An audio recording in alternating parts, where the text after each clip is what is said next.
નમસ્કાર, વીએસ ન્યૂઝમાં આપનું સ્વાગત છે। સમાચારમાં વાત કરીએ તો ધારી તાલુકાના ચલાલા ખાતે કોંગ્રેસ પક્ષ દ્વારા મીટિંગનું આયોજન કરવામાં આવ્યું હતું, જેમાં આગામી દિવસોમાં નગરપાલિકાની ચૂંટણી મુદ્દે મીટિંગ યોજાઈ હતી, જેમાં કોંગ્રેસના કાર્યકર્તાઓ ઉપસ્થિત રહ્યા હતા।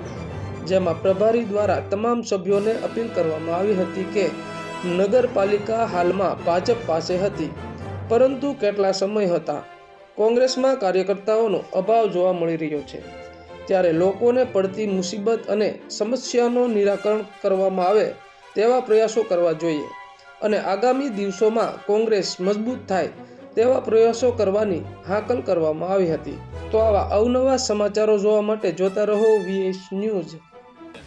આપણા જે ગુજરાતના સહપ્રભારી માલવીજી તેમજ અમરેલી જિલ્લાના પ્રભારી રાજભા અને નગરપાલિકા ચલાલાના પ્રભારી ચેતનભાઈ ખાચર આવી મિટિંગ લીધી હતી અને સાંભળ્યા અને અમારા સૂચનો જે છે એ પ્રદેશ લગી પહોંચે એવી વિનંતી કરી છે અને અમને બાહેંધરી અને વિશ્વાસ આપ્યો છે કે તમારા પ્રશ્ન પ્રદેશ લગી પહોંચશે અને આવનારા સમયમાં નગરપાલિકા અમે જીતશું, જીતીને બતાવશું। નગરપાલિકા ચલાલાની કોંગ્રેસની બને છે એવો સંપૂર્ણ તમામ કાર્યકરને સંપૂર્ણ વિશ્વાસ છે।